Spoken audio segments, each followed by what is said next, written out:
I done had enough of Denji. I'm just gonna say it. I done had enough of him. I done had But enough he's of so this relatable. man. Yes, he is. He is very relatable. And like every episode, it's only been 3 episodes now.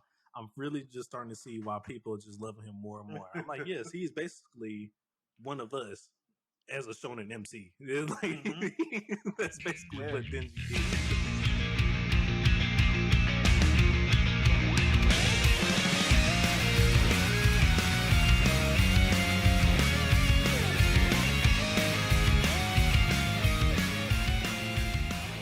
Yo, what's up, everybody, and welcome back to the Gurren Otaku Council podcast. As always, I'm your host, Ace. And I'm your host, McMillian. And welcome back for another beautiful week of anime. We are back with episode 35, everybody, where we will be reviewing and discussing Chainsaw Man and Bleach episode 3 for both those episodes, as well as the latest episode of My Hero, I believe it's 117. But anyways, if you'd like to be part of the council and join me and McMillian every week as we discuss all things anime and sometimes manga, then make sure you hit that like and subscribe button, as well as follow us on our social media so you can stay up to date on all things about the council. And with all that being said, the council is now in session. Let the meeting begin. Alrighty. Hello, everybody. Welcome back for another week, another beautiful week of anime. The fall season is in full swing, and we're just going to hop straight into some council announcements here. And we're going to start off by saying thank you for everybody for the support on our last episode. Episode 34 was our biggest episode ever so far. So I just want to thank everybody for the support so far. And for all the new faces here, welcome to the council. Hope you enjoy your stay. Definitely. Thank you for showing up and showing out. We're not going to treat you like dogs here on the podcast. So if you came here looking for Mockingbird treatment, I'm so sorry. We're not going to do that. But we will be covering the treatment of Denji. We will be. Feature. We're finna get into that very soon. But for our next announcement, we just want to let everybody know there will be no news episode this week. We just feel like there wasn't really a lot going on to justify doing a news episode for this week. But if you have not seen GOC News 11, that is still out now currently. Where we discuss the latest Black Clover movie trailer, amongst a lot of other things. So definitely go check that out if you haven't. As well as, just another shameless plug, our last special we did was the Cyberpunk EdgeRunners. It is a spoiler review, but if you want to check that out, you can. To be honest with you, it's probably just a main character analysis review. But yeah, we talked a lot about David. It's out there. And then for our last council announcement we have here for today, last week we mentioned that we do have a TikTok now, but unfortunately, we are experiencing some issues with our TikTok account. For whatever reason, we're locked up our account right now. We don't know what's going on, but hopefully we can get that resolved very soon here. And once we do, we'll let you guys know. And, we'll start posting back on there. But we're just going to hit... But with all that being said, that is the end of our council announcements, and we're just going to hop straight into our first anime review for today, everybody. Starting off with Chainsaw Man episode 3, Meowy's Whereabouts. And I done had enough of Denji. I'm just gonna say it. I done had enough of him. I done had enough he's of so this relatable. man. Yes, he is. He is very relatable. And like every episode, it's only been 3 episodes now. I'm really just starting to see why people are just loving him more and more. I'm like, yes, he's basically one of us as a shonen MC. That's basically what Denji is. It's just straight to the point. That he is one of us. He is just the MC. And I just really feel, I'm just, after watching these episodes, I'm like, I can see why people love Denji so much now. Like, he's us. He really is. All just down bad. That's the sentiment. Pretty much. But also with this episode, it's pretty much confirmed that we are, we talked about this a few episodes ago. It is pretty much confirmed that we are getting a different visuals with the different end songs as well for each episode as well. So that is nice. I don't know, me personally, I don't like the song per se for this ending, but the visuals was nice as fuck. Oh no, the visuals are great. I can't make heads or tails on if I was a fan of the ED. But the as far as the animation that went along with it, I thought served its purpose very well. So I agree. Well, you want to go ahead and give us a quick summary of this episode real quick, sir? Yes. Before I do that, though, I just would like to say, the cinematography on this needs to be studied. This episode had amazing shots.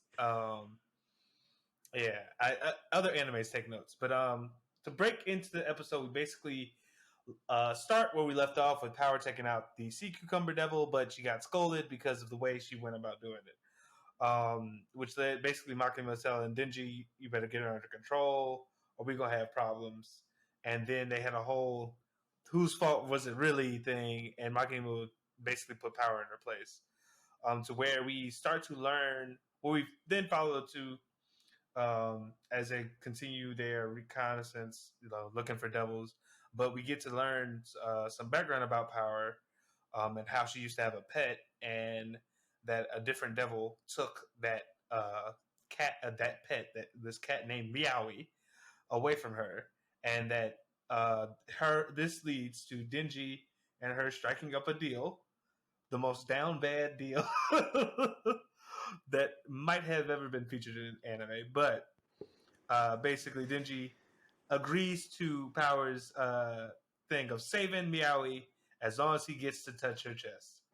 And so we follow the two, and we kind of get an exchange of just like between the Denji not necessarily trying to be totally just like interested in only that. I mean, that's his goal, but he does take the time to kind of learn like why she's so upset or obsessed with like this getting her cat back. And he even tries to offer up the fact that like he once had a dog. You know, he talks about Pochita, but she kind of is like, oh, that's stupid. Regardless if he's inside you or not, you can't pet him anymore or whatever. Like he's dead, and he's no longer around. My animal's still here. So then Denji's like, fuck this. I'm tired.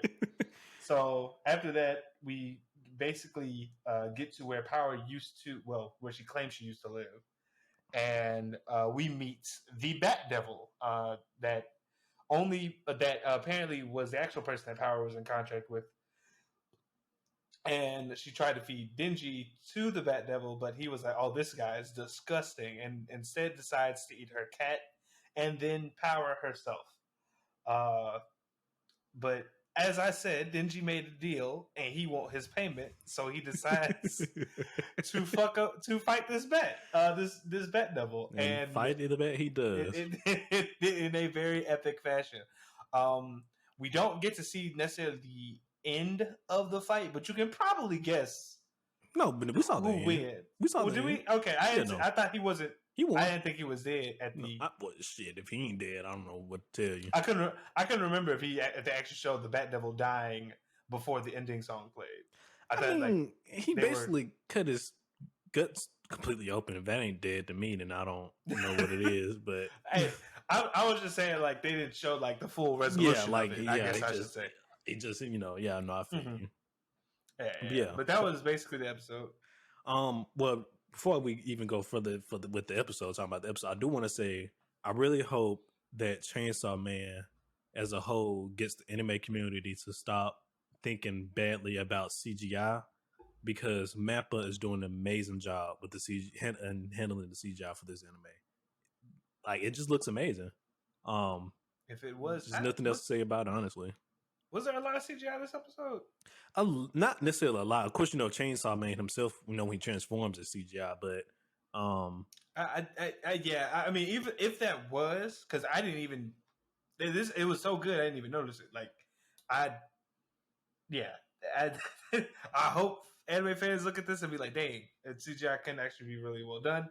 But also, I hope, like, I don't know, whatever process they're using to make Chainsaw Man, as long as there's no mistreatment of animators, because I know Mappa got them. Well, listen, we're not even gonna get on that topic because we already know how they getting down in Mappa right now. Mappa got so many projects lined up, it's ridiculous. Exactly, but like they're doing such a good job making. I feel like every episode is like an evolution. Yeah. Upon the last one.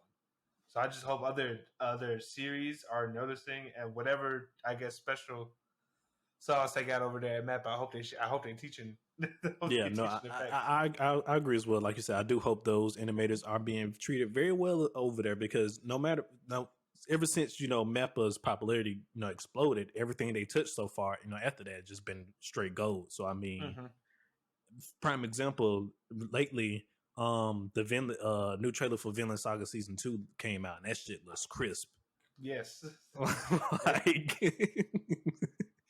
Mappa is not fucking around right now. They coming to take over the anime industry, but of course, Mappa ain't the only great, anime studios out there. We got plenty of other great studios right now, but right now, Mappa is fucking leading the industry, in my opinion, with high quality anime. High quality.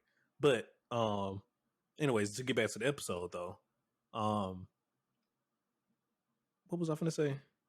I lost my train of thought just that fast. I had a topic I wanted. Yes, okay, so I remember now. So yes, last episode we was was that last episode? I think it might have been the episode. No, it was the episode before that. It was episode 1 when this came out. So 2 episodes ago, when we was talking about, do devils have, hierarchies and stuff like that. We finally got that. Yeah, we finally got the answer today. So Makima was talking to, oh boy, what is this man's name? You know it. Aki. Thank you. I had that in my mind, but for some reason I was like, that ain't that man's name. But so yes, Makima was talking to Aki, and Aki was basically, talking to Makima, was like, why do you have such interest in Denji and things like that? And, she goes into the whole spiel about, how whenever a devil is born, a devil is always born with a name, and how, like he was playing, and however much that name is feared is how strong a devil can be.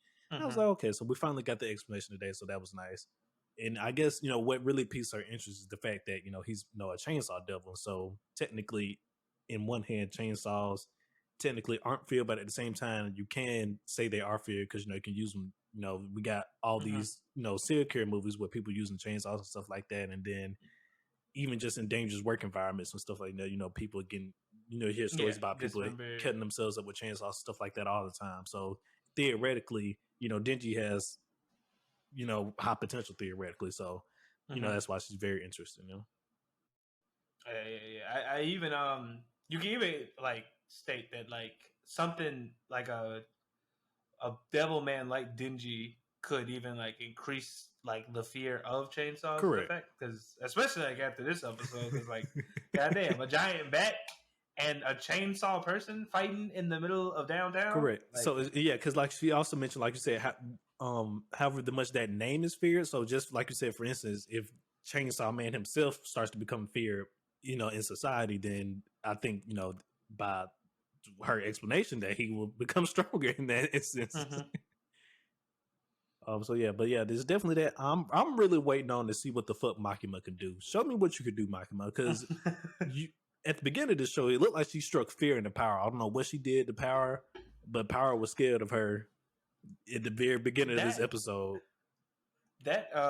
Speaking of that though, I really like that scene because it was able to, like, expression was such a huge part, I think, of the episode, because like they did there are a lot of shots specifically of like Power, Denji, or like Makima or whatever, like whatever they're doing that's nonverbal, that adds to like the shot, like Power's whole like reaction to Makima in the beginning of the episode. Like, you can tell that there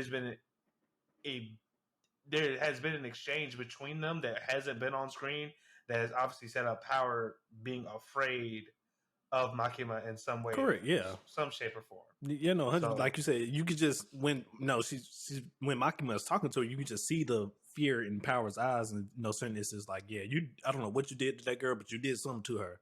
One way or another, whether you showed her your display of power one way or another, or you actually physically did something to that lady. I don't know what it was, but for some reason, one way or another, Power is definitely scared of Makima.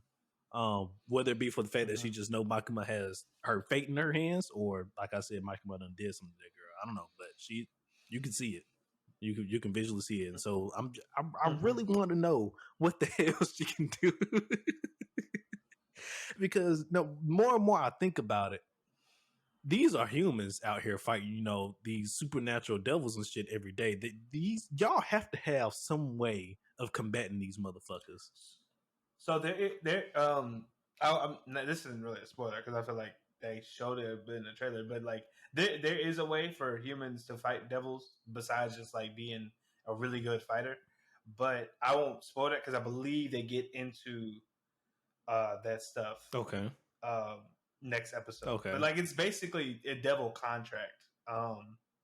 and they mentioned in the first episode like how the Yakuza Oh yeah, they messed up because they made a contract with the zombie. contract. Okay, Yeah, so the most humans in the Devil Hunters organization have devil contracts, but I won't like go too much into it because I believe next episode they're gonna get more fleshed out. Yeah, okay. Mm-hmm. I knew it had to be something because I keep thinking about it. So far we only really saw Denji fighting devils because he's a main character, of course, but there's a whole fucking society of devil hunters. Like there has to be a way that they're out here fighting these people because they're just regular humans. As far as I'm concerned, especially the beginning of the show, Denji is the only case they've seen as a hybrid like that didn't fully turn into a fiend. You know what I mean? So this he's not normal. He's a rare case. So yeah, even Makima says like the Aki squad or whatever is the experimental squad. Like this is the first time a squad like this has been made. So it really makes you wonder like the the people that are just humans, like what the fuck are they doing? Yeah. It definitely got me wondering. Like y'all have to be out here doing something. I don't know what, but thank you for that little hint. So I'm definitely looking forward to that next episode. Yeah, that was like the only reason I felt comfortable bringing it up is because they've already technically talked about yeah. I feel you. Are a thing. I don't want to go too far into it because next episode is when they bust it. Like wow. I feel you 100%. I feel you on that. But yeah, then the other thing I want to touch upon was Makima was talking to, I guess, the higher ups of the Devil Hunter Society, if you will. And they mentioned something about the Americans and both the Soviets. So I don't know if they're currently in war with the Americans and the Russians right now. No, so as the manga reader, I'll just say that's not necessarily what they're worried about. Okay. So you know how like what's an anime that also features like America, Japan, or other countries? It's kind of like the fact of the thing is like devils and devil hunters aren't just exclusive to Japan. They're like all over the world.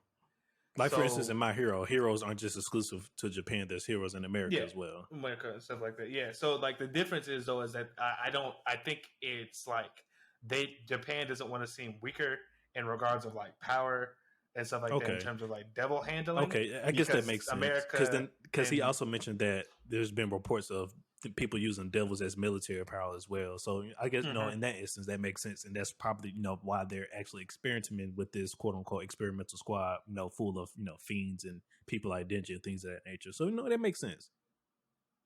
Yeah. Trust me, I don't think we're gonna get to it this season, but there's an arc where they expound upon that idea. Okay. Actually, of devil hunters from different places coming to Japan. Okay, and stuff like that's that. dope. That's dope. It's definitely excited to know that we're going to see devil hunters from other countries and stuff like that. That is amazing because I thought it was just going to be a contained story. So it's definitely cool to know that we're going to see other devil hunters because they're from different nationalities, different countries. Who knows? They might have different ways of doing things and going about ways. So that's cool to know that we're going to get some of that content in the future. And then definitely. One of the last things I'm gonna touch upon it again because this is one of my favorite scenes, but the way Power really fucking betrayed Denji like that, even though they're technically not friends, but I can't believe she betrayed that man like that. And the way she bitch smacked him with that hammer was fucking hilarious. I really, I will say I really like that like little scene of like him slowly piecing together like, oh shit, she set me up, and then him just immediately like trying to go for the kill and couldn't do it. Like I think that's so funny. It was fucking hilarious because like you said, they just both look at each other and they just no hesitation. Squad up. It was just hilarious, but Power was a little bit quicker than Denji ass, and she smacked the shit out of his ass with that hammer. Knocked his ass clean out. It wasn't funny, but it was hilarious. Like, okay, it was funny, but it was like fucked up at the same time. I should say that because it was funny in my opinion, but it was fucked up though. It's so interesting because it's like, and what I find so interesting, I guess, about that moment is the way people reacted to like this, I guess, betrayal is like kind of like, oh, like no one really tripped over it like or said like Power's a bad person, and it just makes me think like if people betray you over for pets, people really let you get away with anything. I feel like. Well, the reason why I don't think people really are tripping on it is because Power is not a human; she's a fiend. So she's playing by different rules. That could also be it. You know, and she don't necessarily feel the same emotion. I'm not saying she don't feel emotion. I'm pretty sure she does, but she don't necessarily feel emotions the same way as a human does. I'm assuming because she's a fiend. So, you know, her priorities are different. She want Meowy back, and if she got to give up Denji to get Meowy back, then so be it. You know, you just got to go, my boy. Like, it's your time. Probably. Yeah. It is your time. But then, then to end it all off, like you said, we saw Bat Devil versus Chainsaw Man, and it was a little spectacle. It wasn't too crazy, but Chainsaw Man, he showed off. He popped off. Denji popped off. And then once again, animation for that whole fight scene, beautiful. Mappa did a wonderful job. So definitely, I mean, every episode so far, like you said, has just been building on one after the next, and I'm loving it. Like, anime onlys have to be having a great time as well. I mean, manga readers as well, because I know that y'all guys been waiting for this to get adapted for the longest. Oh yeah. So. Oh yeah. Again, what's crazy though, and like I'm not trying to spoil anything like that, but like I'm pretty sure a lot of people have said it already. Like, this is what we're at right now is like the most tame part of Chainsaw Man. And y'all keep saying it, but that's just so hard for me to believe because, like, motherfucker, this is tame. This shit look wild, right? You call this tame? Like, it's just episode 3 and we already got a betrayal. That is tame to you, sir? Like, man, just wait, just wait.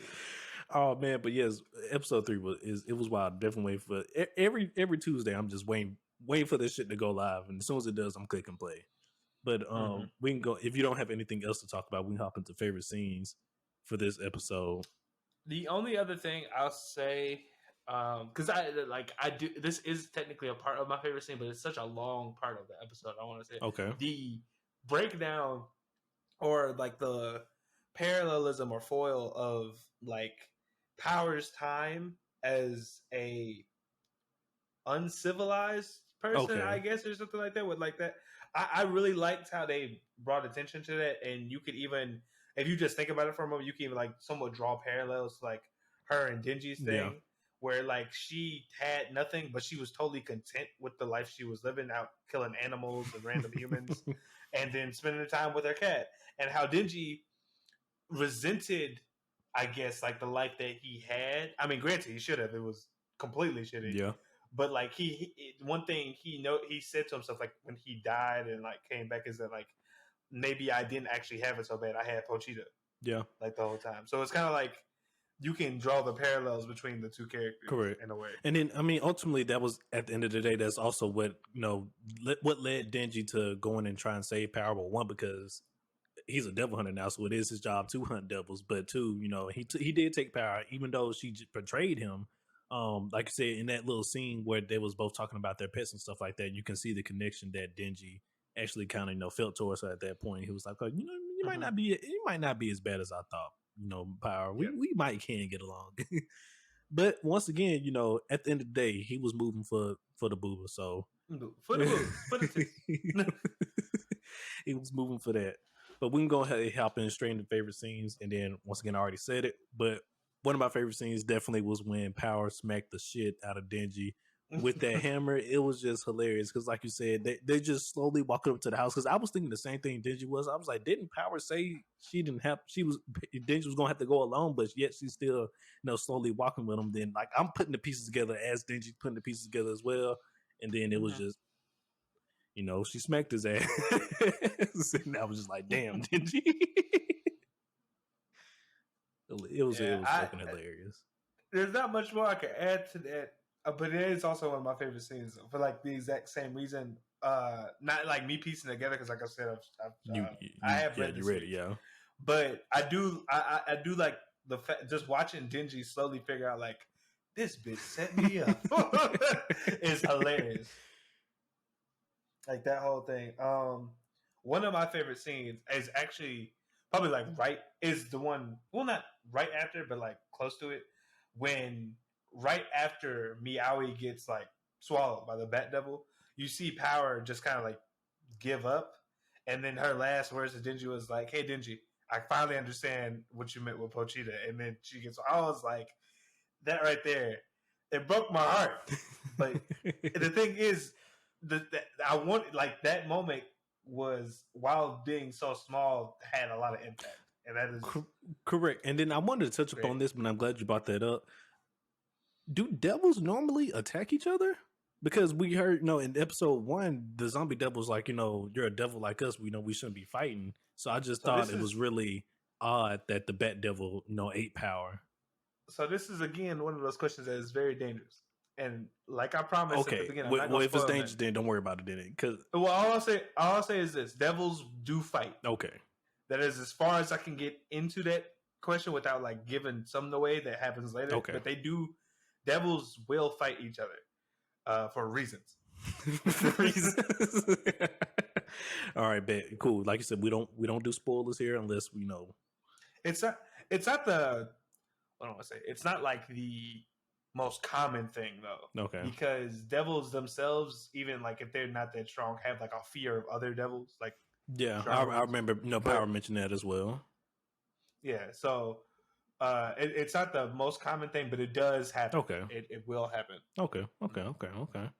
And then my last favorite scene. Well, of course, I do like the Chainsaw Man versus Bat Devil, but I'm pretty sure that's everybody's favorite scene as well. But my last favorite scene, other than that, was when, the scene where Power and Denji are talking to each other, by the vending machines, and you just see Denji have this quick switch up. He's basically like, fuck you, Power. I ain't give a shit, what you're talking about. Then Power makes the the propositions to him, and he just completely hits the 180. Like, you know what? Fuck that bat devil. We finna go kill that motherfucker now. most relatable shit ever. You put any man in that situation that has powers like that, he probably folded. We finna go kill that motherfucker right now. Today? My man wasted no time. I don't even like cats. But they ain't got shit to do with this situation right here. Denji was a man on a mission, let me tell you. That's my MC right there. There we go. Let me see. Do I have another one? I'm trying to think. The last one I would probably even consider a favorite scene. I mean, it is technically the fight, but not necessarily like the fight itself. It would probably be like the prelude. It was when Denji is, he's holding on to the Bat Devil or whatever, and in some way somehow he gets grasped in his hand, and he pulls the cord like at the last second. That shit was just so raw to me. Like the way it happened, it was just like it was funny because it was just kind of like Denji was like, I'm gonna save her, not because she's my friend, but she got a promise to fulfill, and she gonna keep this promise. And the Bat Devil was like, "You human, get off! What the fuck?" You're like, because he said he was disgusted before. Yeah, and it's just so funny how that like whole event turned into the fight. And then I will touch upon it a little bit. Denji has to be somewhat strong because he took a pretty strong, I guess echo blast from the Bat Devil, and he got up from it like almost like it was nothing. I'm pretty sure it hurt, but like my boy got right back up, and I'm like, damn, I'm like, all right, Denji. Oh, I mean, we know he's not like completely human. So correct. I'm pretty sure some of that devil man strength. Of course, we saw the devil man strength today because he was picking up cars and shit and tossing them around and shit today this episode. So we know he got that the devil man strength. But I just thought dang. I guess I should also add this to favorite scenes. But something I also really enjoyed about the fight when Denji learned that he could retract the chainsaws. Yeah, not necessarily that moment, but like that. Well, not that part specifically, but the car, him being like, there's a person in that car, and he's like, and so the fuck what? He threw you think I give a fuck about guys? That's what he said. You think I give a fuck about men? Yeah, like he said. Thankfully, old boy jumped out the car before he tossed him. Second. Oh, but that was so funny. I forgot that happened. But I almost forgot that happened too. come on, Denji, you ain't got to be like that. You could have like, come on, man, come on, man. That boy Help a dirty. brother out. help a brother out. Yeah, but that was my last one. But that was such a good moment of the fight. Yeah, no, that was hilarious too. Honestly, it would have been even more funny if the old boy didn't make it out the car before he threw it. Truly, because then you would have set the tone. Yeah, it let you know. Exactly he for real. Oh man, but we can go ahead and rate this episode, and I'm leaning. It's definitely an 8 for me. I'm leaning towards a 9 solely because, like I said, every episode I feel I'm seeing why Denji is just so relatable to the masses as a whole. At least for the guys. I'm not sure how relatable he is to the female side of the anime side, but at least for the male viewers here, I'm seeing why he's why he's so relatable, and that's my boy. I know I'm worried about him. He is still being taken advantage of. Makima. I don't care what y'all saying out there. She is taking advantage of that young man. I'm sticking by that statement until further notice. But hey, that's my boy though. We at GLC do not support abuse. We do not, emotional or otherwise. Yeah, no, I'd have to agree. 8, almost a 9. So the reason I wanted to give it a 9 is probably just due to like the cinematography. Like I can't praise it even anymore. Like the shots of just this episode were so dynamic and well made. Like I was breathtaking. Like this was like anime movie quality, damn near. So like I almost took my breath away. But like every other reason why it's an 8 is very obvious. Just like stories up there, actions up there. Like it's hitting all the notes. I agree. I could easily switch to a 9. I agree. If someone were to just argue a little bit more for it, but I think I'm gonna stay at like an 8.5. I agree. Well, all right. Let us know down below, guys, what you think of Chainsaw Man episode 3, and I guess just Chainsaw Man in general. Let us know how you're feeling about it. And we're gonna head straight into our next anime review for today, everybody. Bleach, the 1,000-Year Blood War, episode 3, March of the Starcross. Did I get that right? I think I got that right. Yeah, all right. March of Starcross. March of Starcross. And not much happened this episode. It was really just people squabbling and fighting this episode, but we did find out some new information. But before I continue rambling on, McMillian, would you like to go ahead and give us our quick summary? Yeah, this one this should be pretty fast. But basically we continue where we left off with Ichigo fighting one of the SternRunners, whose name I don't remember. He has a hard ass name. I'm not looking that shit up either.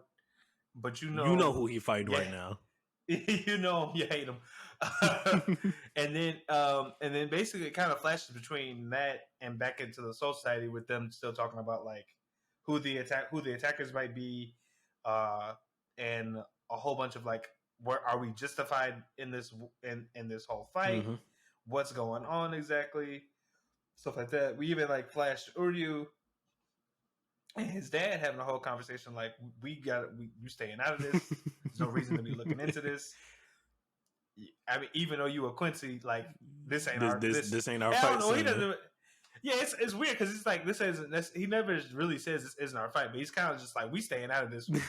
So like he made that very clear. So this episode mostly focused, I feel like, on the fight and probably the aspect of the Soul Society, because like I was saying before, in the Soul Society right now, there's a whole bunch of like, we know we're about to go to war, but the thing is, are we justified in this? Because the whole thing was like, the people that we're fighting are Quincy's, and they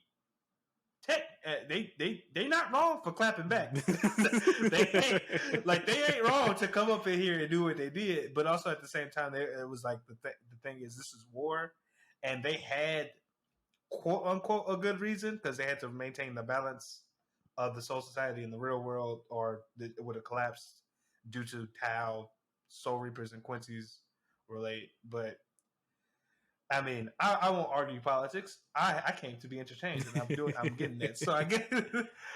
But the way where we end off at is we find Ichigo still fighting one of the SternRunners, and due to the help of some of the Iran cards that were still around, he for a brief moment it looked like this SternRunner was going to get pieced up by some, I guess the combined hollow. I don't even Yeah, know it's what it would count I don't as. remember the name, but it's the same. They did the same thing during the Arankan arc slash the Karakura Town invasion arc, where Mm-hmm. that's basically the same monster, the same exact monster that Yamato split in half with one slash. Yeah, yeah, yeah, And I thought he was dead, but yeah. then I thought about it. I forgot that it was made of their It's arms, their of their bodies. So I was arms, like, yeah. oh, it make in that sense, it does make sense they can recreate But yeah, for a second it looked like he was gonna be taken out by that, but it turns out he was just, chilling. I guess, yeah.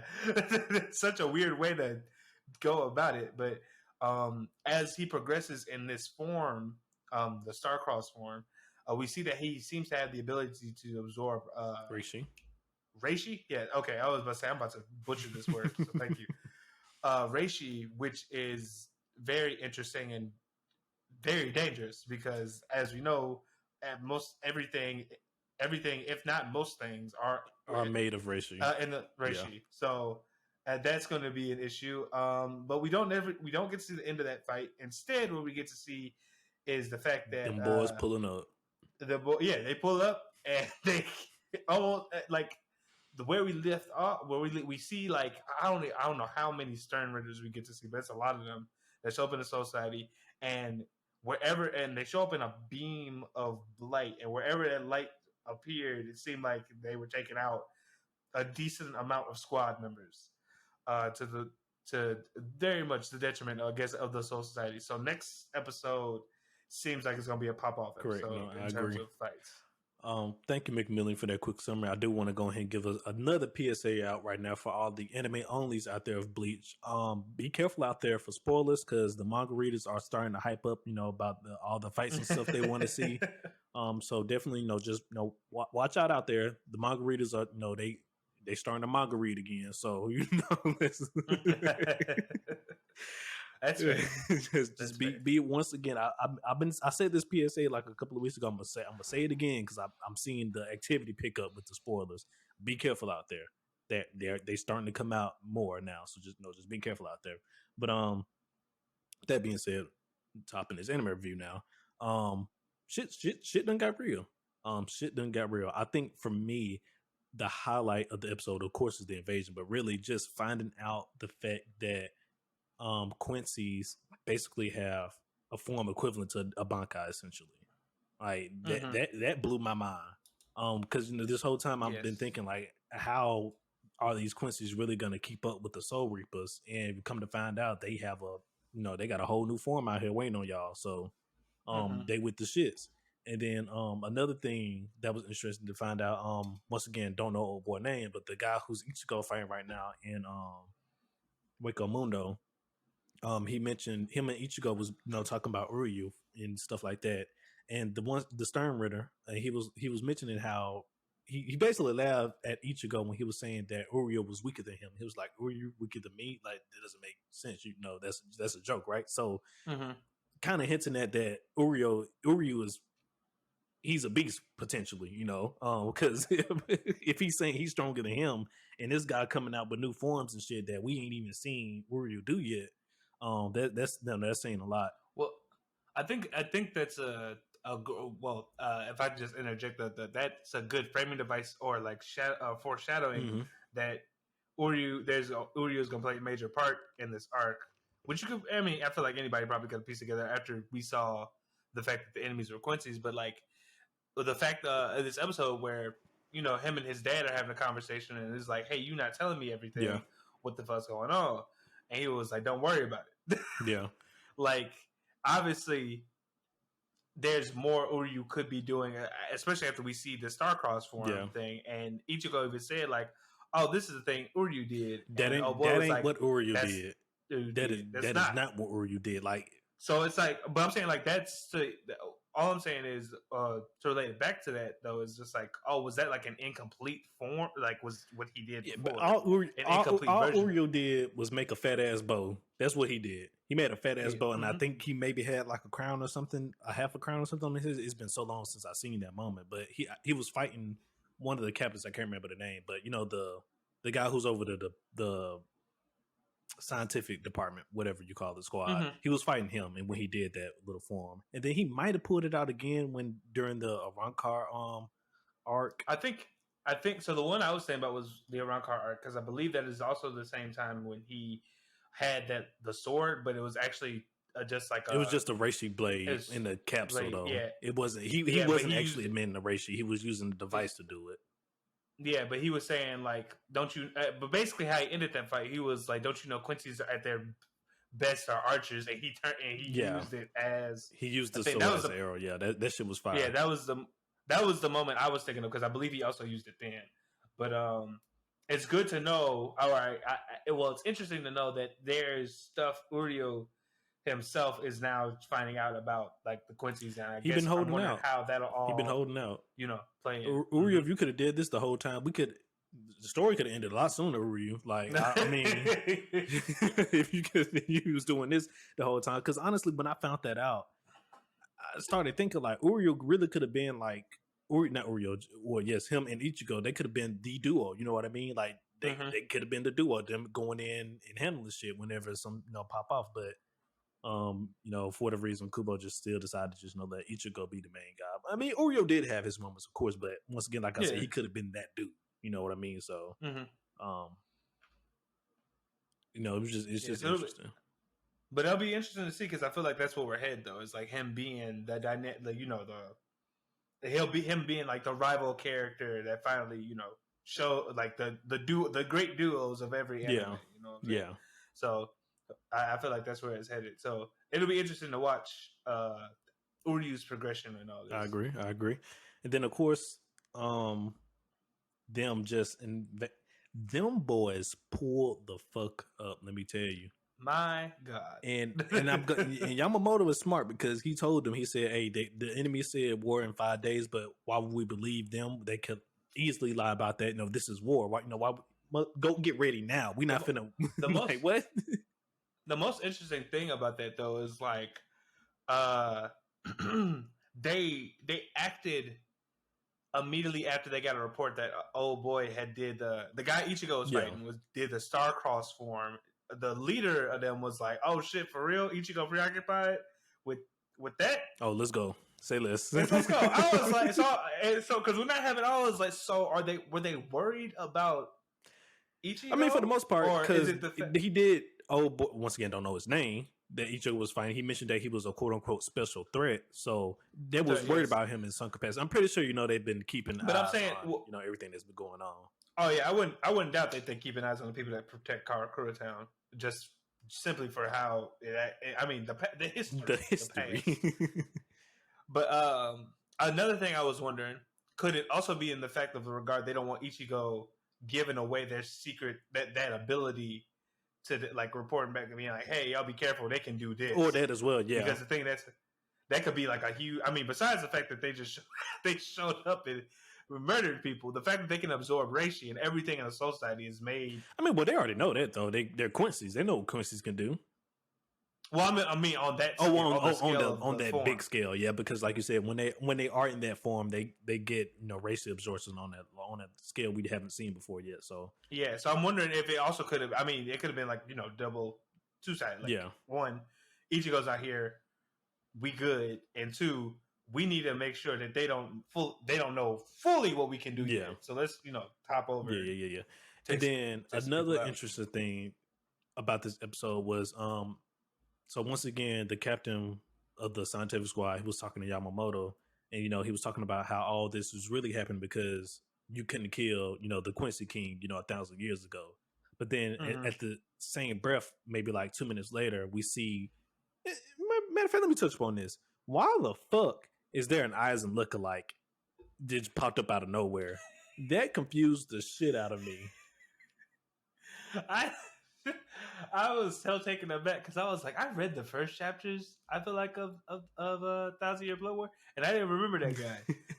And when he popped up on screen, I was like, did Aizen have a brother? That's the same thing I was thinking. I was like, but he has a totally different. Are you new? Totally different name. I'm like, are you new? Yeah, he's complete. As far as I know, I believe they haven't shown before. Because I'm like, I know that ain't who I think it is. They just let Aizen just slide back in here like this. Like, ain't no fucking way. y'all just let this man come back like that. But no, it wasn't him. But like I said, it just really caught me off guard, and it just, like I said, just got me thinking. Damn, was you introduced in the the previous seasons of Bleach? Or this is your first time being shown? Because you really throwing me off right now. Mm-hmm. And yeah, no, I feel that completely. but yeah, and so he was mentioning that 200 years ago that they had another conflict with the Quincy's. So they look like they've been scrapping for a long time with the Quincy's. Time, yeah. Because I believe the conflict 200 years ago was the genocide. I believe that was their attempt to kill off all. Quick, but I'm just saying. But apparently, no, it's called a 1,000-year blood war. But also apparently, 1,000 years ago later, there was also some more shit as well that was going on. Yeah, that was probably the first attempt. They was like, hold on, the fuck is y'all doing? Y'all fucking with our with the cycle of life and death here. Like, stop that shit. And so yeah, they once again they explain it multiple times. But yes, the Soul Society is here to keep the balance between souls and the Soul Society itself and the human world. And when there's an imbalance, it throws off everything, and it threatens destruction of both the human world and the Soul Society. And so that's why Quincy's killing hollows in mass is a bad thing, because it fucks up the balance of life and the reincarnation of life and all that mumbo jumbo and stuff like that. And so at the end of the day, there was like it's either we don't do something about it and we all die, or we go fuck them up. I mean, they said they tried having conversations and stuff with them, but for whatever reason it always failed, and it may be because of whatever the fuck happened 1,000 years ago. But and who knows why, other than that, why the talks never went smoothly besides that. But if they could have came to a common ground, we wouldn't be here now. But they couldn't. This is where we're at. This is where we're at war. Yep. And I look forward to it fully starting, because that is basically where we are next episode. And then, them boys pull up. And then, like, after this episode, I was seeing everybody talk about all my favorite Stein Raiders popping up. I can't wait to see this Stein Raider pop up. And I'm like, listen, I don't know who the fuck any of these guys is, but I do know this motherfucker right here, he's a bad motherfucker. The way he pulled up and just started taking everybody out. Like, I can't remember his name, but he took out the lieutenant in one move. That was one of my favorite lieutenants, and he was half his body gone. Go, just go, deleted. Gone. He even have a chance to react. Gone. But I mean, I cannot wait for all the captain fights, because of course that's coming. And then, definitely, I mean, this ain't a spoiler. If you don't know Yamamoto's gonna fight the Quincy King, I don't know what to tell you. Like, they're both the leaders of their groups. That's inevitable. You know what I mean? So. Yeah. I can't wait for that. Yeah, these next couple episodes about to be good. But the thing is, I know people gonna be pissed because they gonna end off on a lot of cliffhangers. They gonna be like, "Damn, I'm back in the early 2000s with anime. Like, shit, this is unprecedented." Yeah, I feel you on that. And then we, of course, we get to see the rest of the captain's bankais as well. And then I think I heard talks about people saying that we're even gonna see Kisuke's bankai during this arc as well. I can't wait for that as well. That does happen, but that is like way. Yeah. I don't care. I'm waiting for that too. And then it's not gonna happen probably in part 1. They haven't talked about Richie having a bankai, but she has to have one because she was a captain. That was a requirement to become a captain. So, but I don't want to spoil it, but there is something that Yorichi gets in this arc that's. It's pretty nice. I'm waiting. I already know. Like I said, I'm waiting. You've probably already seen it. I probably have, because once again, spoilers out there going crazy. But like I said, I already know how it's finna go. All the captains finna go crazy. I'm just waiting to see who died in this motherfucker.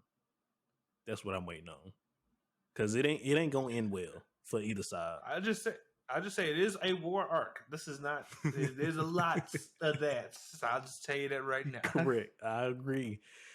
Well, let's go ahead and move on to the favorite scenes, and I'm going to start us off with. I'm really upset. I don't know this man's name, but the Stern Ritter that Ichigo was fighting when he went into his Starcross form, that shit just blew my mind. Because once again, it just caught me completely left field off guard. Like, damn, y'all have something equivalent to a bankai. Well, damn. What's the rest of these motherfuckers shit look like now? Yours look like this, but what about the other Steinbreakers? Because I'm pretty sure they all have a different, Starcross form or whatever. So, I Unique definitely stuff. can't wait to see what all the other Stern Ritters form looks like as well. Like just like once again, just for the fact that they have something equivalent to a Bankai in itself is crazy. Yeah, I really liked that part as well. Only simply because, like you said, it is their equivalent of a Bankai. But also, I just like how like off guard it caught Ichigo because like a moment he did that, he was like, "Oh shit, this is not gonna be that big of an issue." He gets a Gatesho, then the old boy was like, "Oh, so that's your move, cool." Let me show you what I can do. To do, yeah. That And was then, like you say, he was like, "Who are you? Can't do that." And he was like, so yeah, the hell. what the fuck you got going on? That's new to me. This nigga been holding out on me apparently. I think one of my favorite scenes from the episode was probably what is it? Maybe like the Stern Ritter assembly, just like how they immediately went out and was when it was like, mobbing yeah, out. when this like just probably popped off because it was just it was such like a drastic thing because I feel like we normally get to see what it's like for the Soul Society to do shit like that, and I don't think we've really seen like somebody just do like in the middle of the home, the home turf like that shit was insane. Yeah. I agree. And then to piggyback off of that, the right at my next favorite scene right after that when they go through the little gate, the invasion, them boys pulled up the Quincy King. Well, I don't know if it was him admitting those walls of Flaming Reishi or the Stern Ritters themselves, making their entrance. Either way, them flaming pillars went up. You just see all the Stern Ritters coming out, causing havoc everywhere across the Soul Society. Like them boys pulled the fuck up. Like they mean business. When they said we come for war, they meant it. Mm-hmm. Definitely. I honestly, I'm probably just gonna piggyback off that one. It was just a really good scene in itself, and because it caught me off guard. Like it's been so long since I feel like I've read these first chapters.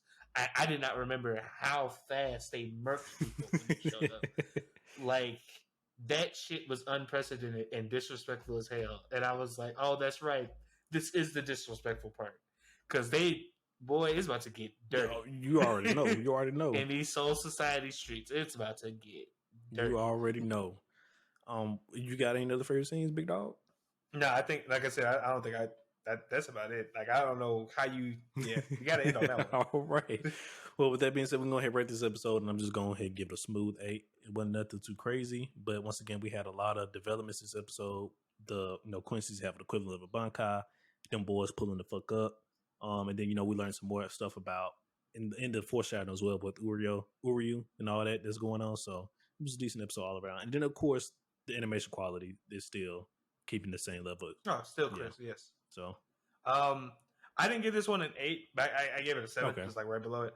Only because I feel like maybe due to it wasn't rushed, but I do feel like I understand what some of the sentiment online is that there wasn't a lot of there was so much like bouncing around. It deterred a lot from the fight. I feel you. Fight and stuff like that.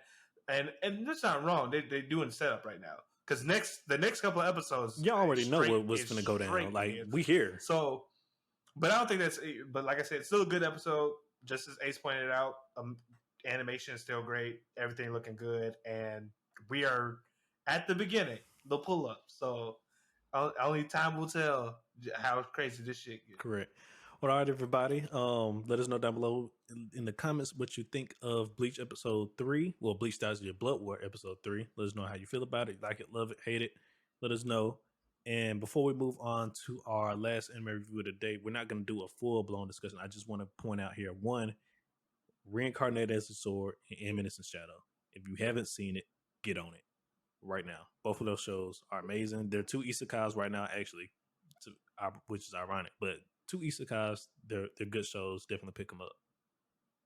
Yeah, y'all have probably heard me mention Eminence and Shadow a bit, but it's finally the first episode. If you haven't seen it, the first episode will throw you off because it's gonna make you think it's serious. It's not serious. I'm gonna tell you that right now. They just got to my. It is, and it one ain't, of my favorite because parts. like there was some serious moments in episode 4, but then at the same time it wasn't. So I mean, I can see like what you're saying. Like it is, but it's not. So the such an interesting thing about it is like the disconnect from like the manga and the show is because the manga everything is slapstick comedy. Well, not like everything. There are like serious ones, but it's never coming from the main character. Like everybody else is taking shit seriously. The main character isn't. But like in the anime, they frame it a little bit differently. I feel like you get the serious tone a bit, more of the serious tone comes through. But I think that helps elevate the comedy. Yeah. But like I'll just say, definitely watch it. One of my favorite moments just got animated, and it did it, and they did it just. It was hilarious. So it was hilarious. If you know, you know. But yeah, so I mean, Mr. Shadow is, like I said, it's definitely. You know, you told me to pick it up, and I did, and I'm enjoying it, and I'm glad I did because it's looking to be a banger right now, and I'm glad it's doing its job.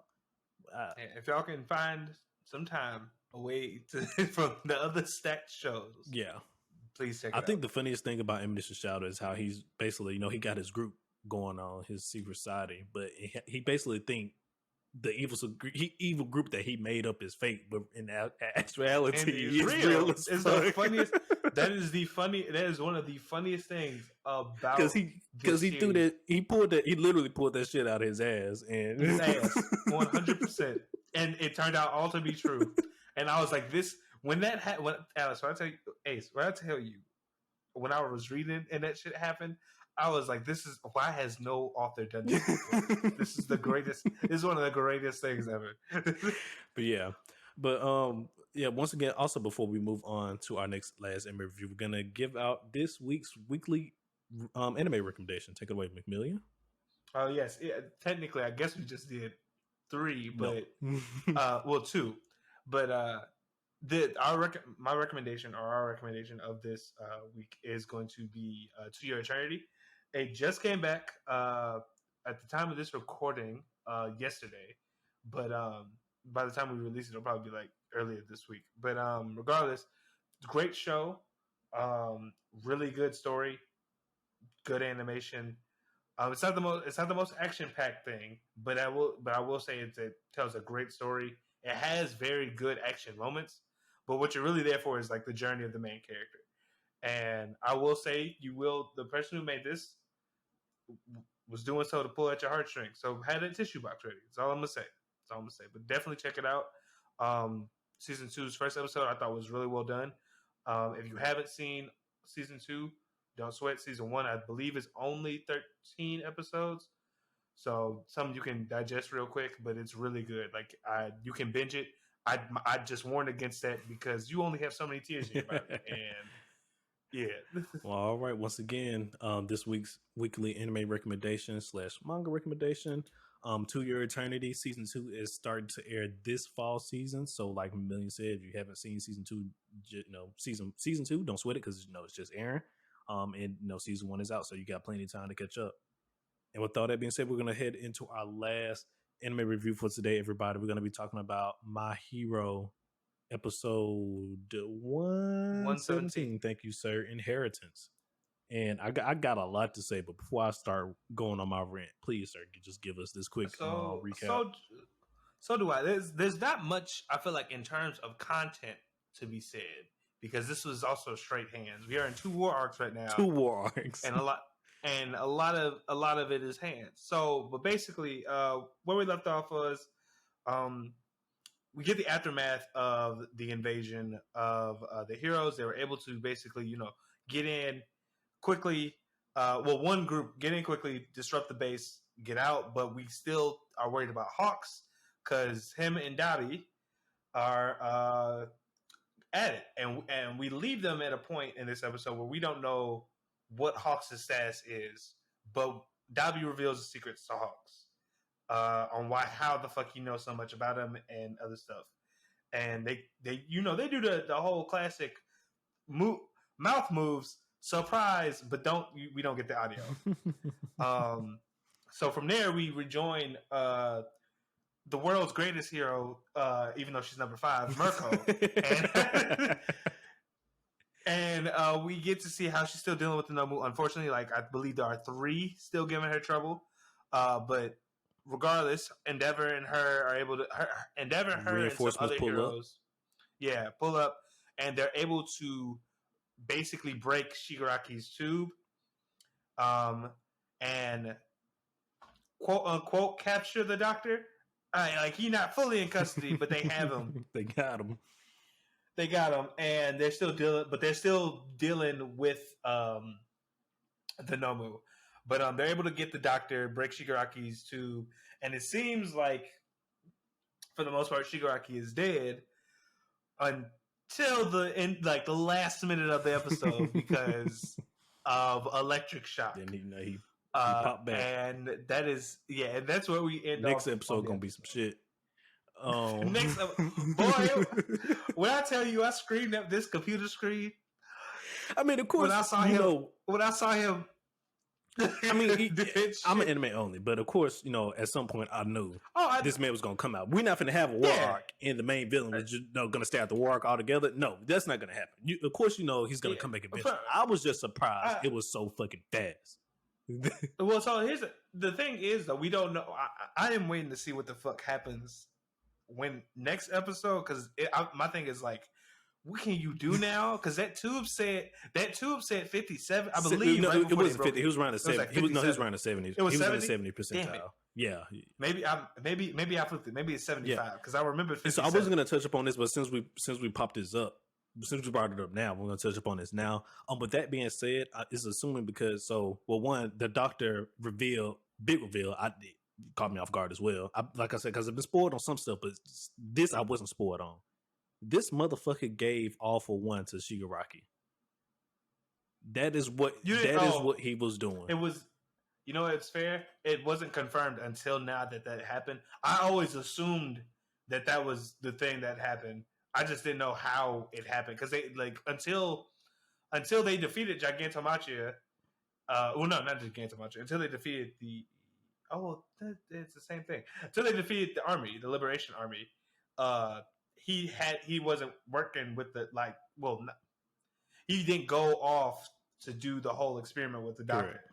So I knew he didn't have it then, but I knew in some way, shape, or form he was gonna get this some from One for All. It wasn't confirmed until now that it was his quirk, but I always assumed. Yeah, so I always assumed. The doctor reveals that they cloned or not cloned, duplicated, same thing, duplicated All For One's quirk, which is All For One. They duplicated it. All For One took the copy of it, and he kept the original. The doctor kept the original, I guess, for this moment because he let basically we already knew this, but Shigaraki's is All For One's successor, so he just like All Might, Midoriya's All Might's successor. All For One went and found him one, and he passed on his quirk just like All Might did. So, which I'll complete once again, caught me off guard. Didn't know that was going on. I just thought he was maybe expanded upon his own quirk. But once again, the reason why I brought that up is because you mentioned how they broke the tube, but it's only at 70%. So I'm going to assume that the All For One quirk is not fully meshed with his body right now, and it's going to take some time. I would hope. I would hope not to get fully acclimated because he wasn't allowed to fully bake like it was supposed to. Well, what I was wondering was. Well, what I was about to bring up is the fact that it's 7. That was only somewhere in the 70s. Does that mean he partially gets One For All, or he partially has One For All and whatever quirks One For All had at that time? Because my thing is if this motherfucker wakes up and he's able to do everything that nigga could do, I don't think that's the case. I think it's going to be kind of similar to what Midoriya is going through right now. No, he's slowly unlocking the full potential of One For All. So I think this is going to, because he wasn't able to sit there and fully bake the whole time, I think it's going to kind of be like the same situation with Shigaraki. He's going to have to basically, take some time to fully unlock, reacclimate and fully unlock the potential of it because he wasn't able to sit there and bake in the containment, the hyperbolic time chamber, if you will, like he was supposed to. Probably, that's fair. Probably that's most likely the case. But to get off of Shigaraki for a moment, if you will. Dabi and Hawks. I don't think Hawks is dead yet. No, I don't think he's dead. But I will ask you this: what is your theory on Dabi's secret? What is my theory? What do you think he said to him? Because I think everybody knows at this point. I'm pretty sure. I mean, we've been thinking this. I'm be honest with you. We've been thinking this since season 1 of My Hero. Season 2-ish stuff. I don't know what the fuck he said to Dobby, but not Dobby. I don't know what the fuck he said to Hawks, but I'm pretty sure Dobby is Endeavor's son. 100%. I'm pretty sure that's the case because what other fire users like, you know that's out here walking around this motherfucker? I mean, the thing was the hints for it are the fact that one of the Todoroki boys had flames that were too strong that he could not control, and that is what they believe went to his death. Half of Dobby's body is covered in burn scars. And then 2, he knew who Hawks was, and the only probably people who would know who Hawks would be like Endeavor and his organization because they saved him as a kid. And no one knows his real name besides him and probably the people that fucking saved him. So I was just like, at this point, confirmation.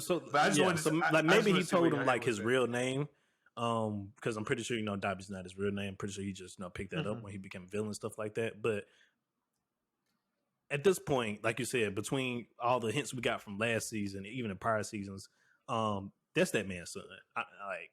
I don't know what else to say. Once again, that was not one thing I got spoiled on. So if it does get revealed later on in the manga, that was not one thing I did get spoiled on. Same. So thankfully, but that is my hunch. That is that man's son. There's no way around it. Like you said, it's been too many things pointing to it at this point. And honestly, if he wasn't his son, who else would this man be? Like, come on now. It's gotta be there's some relation. I just feel like there's no way. And then also a big part I feel like of the whole like this, I guess like not I wouldn't say this arc. It's just like this whole overarching story for My Hero is that like hero families like are just like the villain, the prevalent villains right now, which is like between Shigaraki and stuff like that, is like the resentment for heroes in general. So I just feel like it makes sense to put in another like descendant of a hero to be a villain. Yeah. You feel me? No, 100%. So, and then just in general for this whole season, I'm surprised Studio Bones is not like censoring a lot of this stuff because like this is the most gruesome we've seen My Hero ever, and like they're not censoring this stuff at all. Like Marco got her arm legit just broken off, exploded. Got half her bodies chopped off and stuff like that. Like they're not censoring any of this stuff. And then like you said, especially the stuff with Marco, like they're showing it. They are showing those horrible, not necessarily horrible graphics, gory graphics, if you will. And like that's just one thing that surprised me because I feel like My Hero is more catered towards a younger audience, if you will. But they're not afraid to, take the gloves off. Take the gloves off. There's not much I can say about the episode than just like how good I think they did everything. Like it's like the fact, well, like even for the fact of what I was say, like President Mike, like came in and was useful, and I don't think a lot of people even expected that. That motherfucker showed up. And took that dude had his own like emotional moment with the whole thing because he was like, you motherfucker, like you did that shit to my friend. I don't even want to touch your ass right now, but I got to.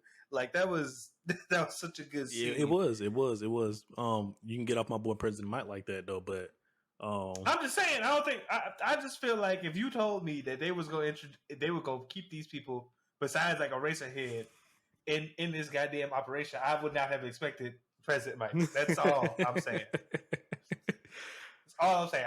I'm not saying he can't be useful. Sound power can be really fucking effective. I get that.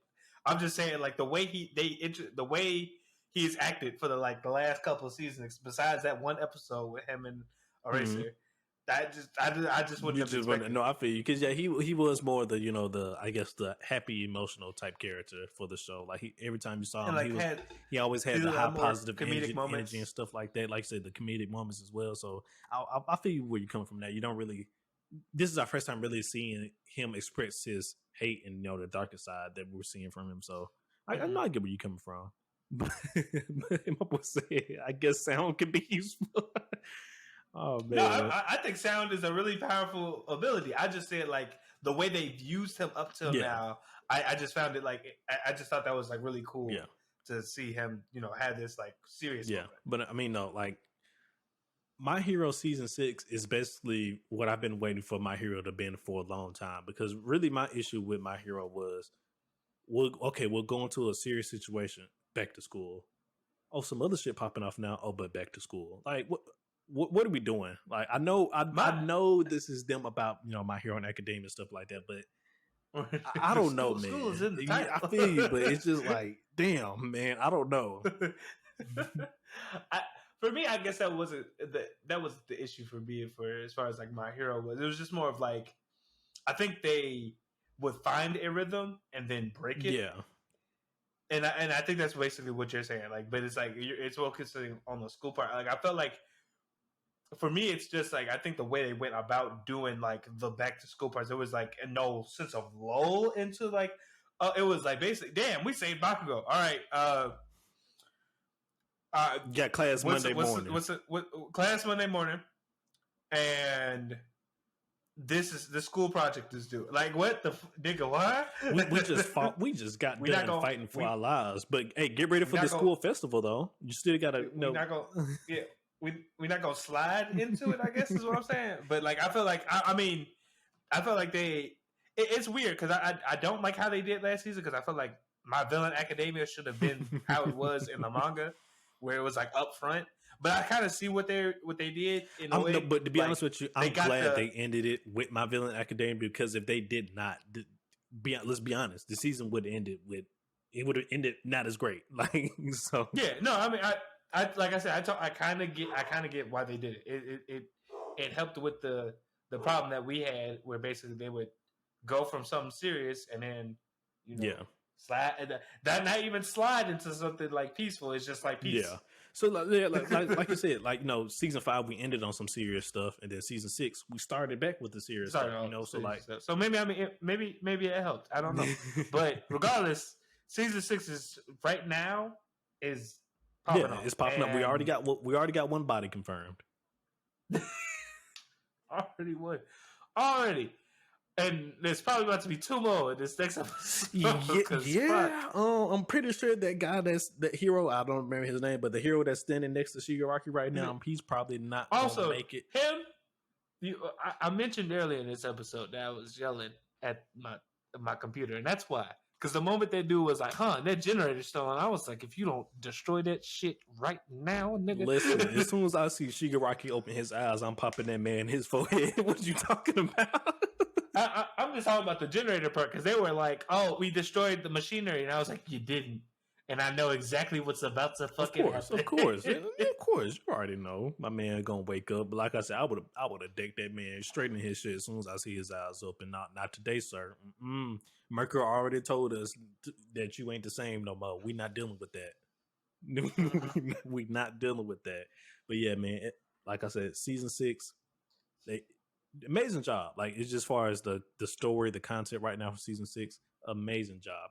I'm like, this is what I feel like My Hero needed as a whole. But once again, like I said before, I do feel like My Hero is still kind of geared towards like a younger audience. So that, of course, that's probably why I don't hold it like as high as other shonen shows. In my opinion. Now. But like this is what I've been waiting for, though. This is what I've been waiting for. Yeah. I mean, and from what I've heard online, because luckily I've been able to dodge a decent amount of spoilers, is that it only goes up from here, like in terms of like intensity. So I'm looking forward to see what else. Yeah, I'm looking forward to see what else it's got. I guess we can move on to favorite scenes, unless you had more to talk about. Nope, I'm good. So just to start it off, I guess it probably would have to be. The first favorite scene I have in this, it's a lot. It probably would have to be like when Endeavor and them showed up to like take over, to help Mirko with the fight. Okay. Like that scene, and I'll just basically like that scene of them showing up, her getting the last stretch of breaking Shigaraki's like cage. So well done, because I was like, is she actually gonna touch down on it? Like, this shit is real intense right now. But they did such a good job, I think, of showing that whole like thing. It was I agree. I was just about to say my favorite scene was during the moments where Mirko was attempting to break Shigaraki's tube solely because, like I said before, they have not been scared to censor like all the harsh gore scenes, and Mirko is down bad right now. She did accomplish her goal though, but like she is fucked up right now. Oh yeah, no. She need that was the school nurse that kissed people. I forgot what her name was. She need her bad. Do you think she's on the battlefield? Because that is kind of a useful quirk to have on the battlefield. I don't think she's on. I don't think she's. Of course not front line. You don't have your medics on the front line. Really? The only we already know the only medic that's astute to that rule is Tsunade herself. All right, she's the only medic that's allowed to be on the front lines. More Sakura slander, not direct. I was gonna say, yeah, she probably out there. I wouldn't doubt that they got some medical tents somewhere. I would hope, but the thing is now, how fast some bitches gonna get packed up? Because not packed up. Because the dude who the moment he touched it, destroy cities is awake. Well, so yeah. Like that is. But you know what? I almost forgot about. This whole time they already showed him, but Gigantuan, he been chilling, but. Yeah, Gigantamachio. He ain't finna be chilling no more. Yeah. I think the heroes that are running away from the second area are probably gonna have to double back because of the fact of like Gigantamachio waking up. Yeah, I mean, listen, they already we already know what that man could do, and we know for a fact he finna recap when Shigaraki let him loose. It is no questions about it, because it took that man 2-3 months just to get that man down. Like, man. Well, it wasn't even the fact that he fought. It was when Shigaraki displayed his powers against the Liberation Army that he was like, "Oh damn, I see now why Master left him. Like this is the guy that Master wanted me to follow under next." So I'm just saying in general, his brute strength, like it ain't. I'm just pointing out the fact that they technically didn't physically take him down. Yeah, well, yeah, you're right. He didn't. Because I mean, at this point, honestly, I think Gigantuan, he's probably stronger than the fucking normal. I'm pretty sure he won't have no problem with handling the high end at all.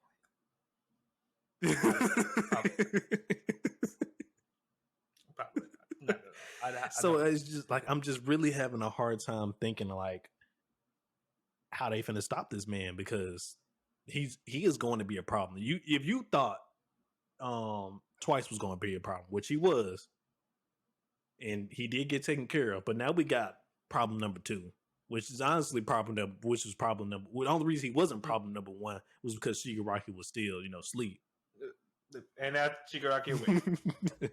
So you just know it's going to be some shit. Not just damn. Just damn. I'm done. That's how I felt when I saw that. I was like, I know he was gonna wake up, but damn, just now, somebody died. Yeah. But to get back to the favorite scenes, though, I guess my last favorite scene from this would be the whole Shigaraki dream sequence that was going on. That was cool. Okay, well you took my last. I mean, it's not much that happened this episode. Again, it was straight. It was mostly hands, but that was really good because it was just a recount of like everything that we have seen happen at this point, but it was like or just showed you his resolve in terms of how bad he wanted this. Because then at the same time that was happening, we was getting the spill between President Mike and the doctor, and the doctor, the doctor explaining, how he gave Shigaraki off one and all that stuff, and I was like, oh shit. Yeah, this is gonna be a problem because I didn't think about it before, but he has to, like you said, because he has off one now, he has to have other quirks now, or at least the ability to take quirks now. Yeah, I was about to say if he doesn't, because this was my whole thing was like back to like the 70 or 50, however much percentage you got. If he just has baseline all for one, which is I can take your quirk, it's still an issue. Yeah, it's still a problem. Yes. But it, like, thank God though, because he didn't have the compound master shit that the other one had. Only because like that would have been too much of a fucking problem, Yeah. So I mean, I'm gonna have to look this up. Well, before I keep going, is this the end of your favorite scenes? Yeah. No, you got it. Well, there we go. So we're going ahead and rate this episode. I'm gonna give it a smooth. I'm gonna give it a smooth 8 once again. 8 across all the boards for me for these episodes. I'm gonna give it a smooth 8. Once again, I'm really surprised that they aren't censoring a lot of the stuff that's going on in the season. And season 6 right now is just basically what I expected a war arc to be. Like, they're not holding back at all, and I'm glad. Mm-hmm. And like I already said, I said it once, I'm gonna say it again. We already got one body confirmed, and I'm pretty sure we're finna have a lot more because Shigaraki, he's awake now, so shit finna get real. Shit was already real, but shit done got real. Yeah, I can only echo your sentiments. My Hero is popping off. I'm glad to see it, and I can't wait to see where we're going from this like direction. Because the next episode should have me on the edge of my seat. Like from start to finish. I should be on the edge of my seat because like I'll admit like this episode got that out of me. Like when Mirko was trying to break that tank, I was like, is she gonna be able to do it? When it happened, I was like, all right, is Shigaraki actually out? And then that dream sequence started, and I was like, fuck. Yeah, because like I was saying before, of course, Tomura was going to show up at some point in the season because you're not going to have a war arc and not have the main villain show up. That's just not going to happen. But like I said, I was really surprised at how fast it was because I was figuring we was really good at just going to wait until that he got done baking. I figured that the villains was gonna buy him enough time, and then you just gonna get this big reveal. Like, yeah, bitch, I'm ready. I'm back. I'm here. but I'm here. But he's here. He is here, but he's just here a lot faster than I thought. Yep.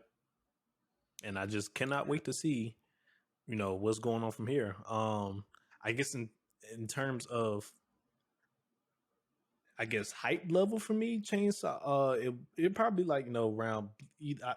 I haven't decided whether I'm putting Chainsaw Man above Bleach just yet, and vice versa. Like right now, they're both still tied for one for me, and then after that is My Hero in terms of shows like I'm not anticipating for the fall season. But like if My Hero, keep up this progress, My Hero will have a strong case for if not the best show, one of the best shows of this season. So I mean. I can't even dispute that. Right now, Chainsaw Man is still my top stop, but that's because I have the added knowledge to know what comes next. But I will say, My Hero has been a refreshing surprise because, kind of like Ace said, this was a very make or break it season for me, and it's doing a phenomenal job. And then, there's been talks, in the manga recently that we're coming to an end here soon in the My Hero Academia manga. My Hero as a whole isn't going to end, but My Hero Academia is going to end. Academia. So of course, once that ends, I'm pretty sure the mangaka is going to, he's going to take a break like they always do, and then he's going to start working on the sequel series to My Hero. And I mean, I'm just excited for My Hero now as a whole because of what they're doing right now in season 6. Yeah. I agree.